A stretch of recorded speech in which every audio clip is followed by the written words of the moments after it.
los periódicos, los canales de televisión, todos tienen sus días contados. Pero tu contrato indefinido y tus vacaciones pagadas también.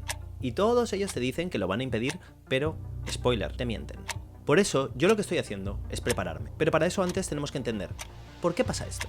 Mi nombre es Rodrigo Taramona y la pregunta de hoy es, ¿estamos preparados para la era de la información?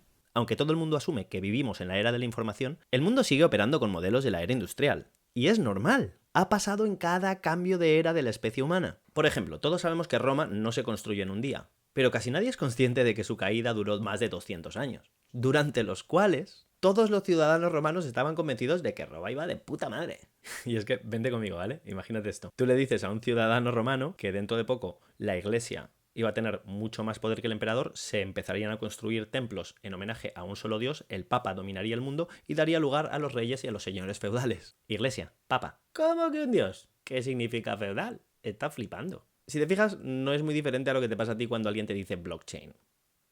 En nuestro caso, la caída de la era industrial empezó con la llegada de Internet, o lo que llamamos Web 1. Se aceleró con la Web 2, pero no acabará definitivamente, o eso creo yo, hasta la llegada de Web 3, que será la última invasión bárbara de la era industrial. Pero para entender de lo que estoy hablando, empecemos por el principio. Web 1 y la era industrial. Antes de Internet todos vivíamos en un mundo que le debíamos en parte a Henry Ford.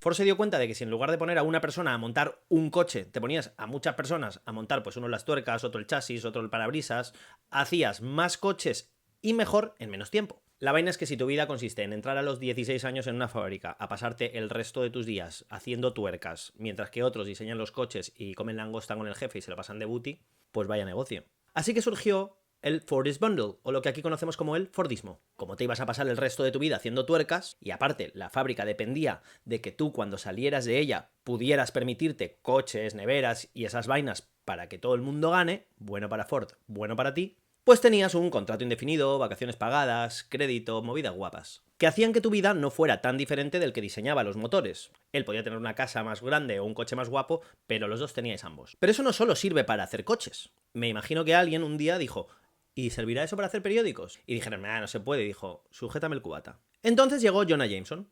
Es que no quiero herir sensibilidades. Y se le ocurrió montar el Daily Bugle. Y dice, mira, en lugar de ponerme yo a escribir un periódico yo solito como un loser, voy a poner a un montón de jambos a escribir partes del periódico. Entonces yo tengo uno que escribe la parte de deportes, otro de la parte de sucesos, que es como el que hace las tuercas, que hace la fábrica que hace tuercas. Y los de estilo de vida y cultura, que son como los que hacen el logotipo de Mercedes, que realmente no vale para una mierda, pero ellos van a su casa y le dicen a su familia, sin mi pieza nada de esto sería posible. Y que comen langosta con el jefe, es verdad. Entonces llega Internet y empieza la era de la información. Pero empieza a poquito. Eso sí, afecta a todo el mundo. Los coches se fabrican con metal y materiales pesados, pero gracias a la posibilidad de compartir grandes volúmenes de información y datos en tiempo real, como instantáneamente y sin intermediarios, pues cualquiera puede hacerlo sin importar su idioma ni su localización.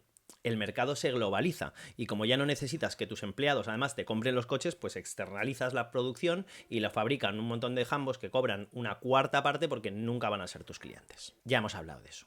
Pero para Jonah, la movida es más complicada. Claro, los periódicos ya no se venden tanto. Hay páginas web donde la gente los lee gratis y tienes que empezar a ver cómo monetizarlo. Pero no es tan grave, porque en tu página web tú compartes el contenido que quieres. Así que todavía tienes el control. Entonces llega el año 2007 y Steve Jobs inventa el iPhone. La web 1 era la de las páginas web en el salón de tus padres, en tu universidad, en el colegio. Si tenías mucha suerte, pues incluso en tu habitación. Pero web 2 hace que te lleves internet contigo, en el bolsillo, a todas partes. Y lo más importante, nadie necesita una página web. Hay redes sociales, blogs, plataformas de contenido. Y Jonah Jameson ya no puede controlar la información que se comparte, pagada a cambio de horas de trabajo y contratos fijos. Él paga, pero casi nadie le paga a él. Pobre Jonah. Y los anunciantes están yendo a otro sitio. ¿A dónde? A las plataformas de creación de contenido. Fíjate, Twitch y YouTube no son muy diferentes del Daily Bugle y a la vez son radicalmente distintos. Su modelo es cambiar empleados por inversores. El Daily Bugle ofrece a sus periodistas un modelo propio de la era industrial, ¿no? Horas y trabajo rutinario y claramente definido a cambio de un sueldo fijo y otras ventajas fordistas. Un empleado del Daily Bugle o cualquier empresa que surge con el modelo industrial tiene unas garantías muy guays y otras que molan mucho menos. Pero las que no son tan guays, en comparación con las nuevas, se dicen menos. Es prácticamente imposible aspirar a ingresos explosivos. Tú puedes pasarte la vida con unos ingresos lineales, con tu contrato indefinido, con un poco de suerte te cae un aumento cada cierto tiempo, años más tarde, pero nunca te despertarás un día habiendo ganado en un mes lo que habrías ganado en 5 años. No hay una parte del contrato que ponga eso. Jonah ha asumido el riesgo de emprender y ha hecho él el esfuerzo de contratarte y garantizarte una carrera, pero a cambio, todos los beneficios son exclusivamente suyos, para siempre. El modelo de las plataformas es radicalmente innovador y un poco controvertido. Un montón de tipos y tipas invierten una cantidad de pasta absurda para crear una plataforma, promocionarla, mantenerla y crean un modelo de negocio nuevo, ¿vale? Y cualquiera puede entrar y generar contenido en ella. Es decir, tú puedes entrar a trabajar para Twitch o para YouTube ahora mismo, pero no te van a dar un pavo. Te lo tienes que generar tú. Pero ojo, si consigues una audiencia interesada en tu contenido y esa audiencia crece, tus ingresos no tienen límite conocido. Y aunque no recibes ninguna de las ventajas, tampoco tienes las ataduras. Tú puedes generar contenido en YouTube, en Twitch, en Instagram o donde te salga del nacle. Monetizarlo como te dé la gana. Y a no ser que hayas firmado un contrato con una de las plataformas, que normalmente si has firmado un contrato es multimillonario, con lo cual, ole. Puedes streamear y publicar donde te dé la gana. No tienes exclusividad. Tampoco tienes horarios. Te organizas como quieras. Digo que es un modelo de inversores en lugar de empleados porque fíjate, es muy similar al del inversor de capital pero con tiempo y talento. Si tienes dinero y lo inviertes en el mercado de valores, esas inversiones te pueden generar ganancias o pérdidas desproporcionadas. Dependes un poco de conocer el sistema y de la suerte. Y esto es lo mismo, pero con tiempo y talento. Si tú tienes el tiempo para pasarlo en una plataforma y puedes asumir el riesgo de que no vaya a ninguna parte, intentarlo es gratis. Pero como todo inversor, puede que no obtengas absolutamente nada a pesar de haber invertido mucho. Pero vamos a hacer una cosa, ¿vale? Hablemos de la narrativa proindustrial. La gente suele decir que sí, hay un Ibai, pero la mayoría de los streamers se mueren de hambre. Bueno, pues es que yo salgo a la calle y no me encuentro con 1 millón de Julia Oteros y Gran Wyomings. La mayoría de los streamers no ingresan un pavo. Es verdad, pero ¿cuántos titulados de periodismo están trabajando gratis en una redacción o peor aún en un Starbucks por cada streamer que lo intenta y no lo consigue? Ahora vayámonos a lo que aprenden. ¿Cuántas skills aprende un streamer que edita, graba, ilumina, maneja audio, sonido, Discord, Twitch, tiene que aprender a hacer su propio marketing? Respecto al becario que reproduce notas de prensa con las palabras que le dice el departamento de SEO, o peor aún, pone y lleva cafés de un lado a otro. El creador de contenido por lo menos está aprendiendo cosas y está cobrando lo mismo. O bueno, o está cobrando.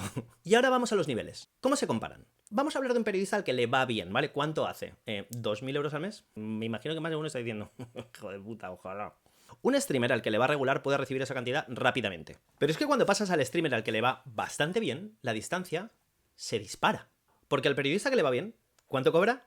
Y de un solo pagador, del periódico. Pero el streamer puede tener marcas que le pagan por hacer contenido. Es decir, en el mejor de los casos, el periodista puede firmar un libro con una editorial, ¿vale? Que además se llevará la mayor parte de los ingresos de las ventas de su libro. Y este es un ingreso extra fuera de la plataforma. Los creadores de contenido pueden generar ingresos explosivos sin salir de su plataforma. Y ya si salen de ella, flipas. Y ahora comparemos a los grandes, a los Ibais y los Julia Oteros. ¿Cómo se comparará la fortuna de Ibai con la de Julia Otero o Gabilondo cuando lleven los mismos años de carrera? Pero es que las ventajas no acaban ahí. Ahora, para empezar a comunicar, no necesitas conocer a nadie en Twitch para que te meta en su proceso de contratación, ni pasar por un máster. De hecho, no necesitas ni siquiera tener una carrera. Lo único que necesitas es un poco de equipo técnico y algo que contar. La ventaja competitiva es salvaje. Es una amenaza letal al modelo industrial, pero no por juego desleal, sino porque es acorde a la nueva era. La era de la información desfasa por completo los modelos industriales. Desgraciadamente es la misma razón por la que para los mayores pues es todo bastante más difícil. Tienen que comprender este nuevo modelo, adaptarse a él y asumir un riesgo de inversión de talento y tiempo a los 40 pues no es lo mismo que hacerlo a los 16 o a los 20. Es uno de los muchos motivos por los cuales los youtubers y creadores de contenido de más éxito pues son bastante más jóvenes porque se lo podían permitir viviendo en casa de sus padres no teniendo que pagar su alquiler y manteniendo una familia. Solo aprender cómo funciona el modelo requiere un tiempo y un esfuerzo, y la curva de aprendizaje puede ser complicada. Adaptarte y que esto funcione y atraigas audiencia y dinero es una apuesta alta. Pero los beneficios también son muy altos. Y sobre todo es que lo otro está desapareciendo. Lo que no cabe duda es que este es el modelo que prevalecerá en el futuro, nos guste o no. Empeñarte en reclamar ventajas fordistas dentro de 20 o 40 años es como un caballero teniendo una pataleta porque quiere seguir montando su caballo y llevando armadura en 2016. Y te conduce a pelearte contra molinos de viento. Sobre todo cuando la transición a la era de la información llega a su fin con la Web3. Estamos a las puertas de una revolución que dará la estocada final a la era industrial, creando economías como no hemos conocido hasta ahora y una estructura social sin igual. Y sin duda habrá mucha gente que se quede atrás, por eso es muy importante que, cuando el barco se hunda, los que se vayan al agua No se pongan a quejarse de que ahora mismo todo esto es agua y antes era un barco. Yo quiero que el agua vuelva a ser barco. Pero lo más importante, los que se suban a las balsas y a los trozos de madera no tienen que estar señalándoles, burlándose de ellos y diciéndoles que son idiotas. Lo que tienen que hacer es ayudar a los que se ahogan a subirse a ella. Mi nombre es Rodrigo Taramona, muchas gracias por estar ahí, espero que os haya gustado el vídeo. Ya sabéis, no deis like, comentad, compartid y seguidme. Un abrazo y hasta pronto.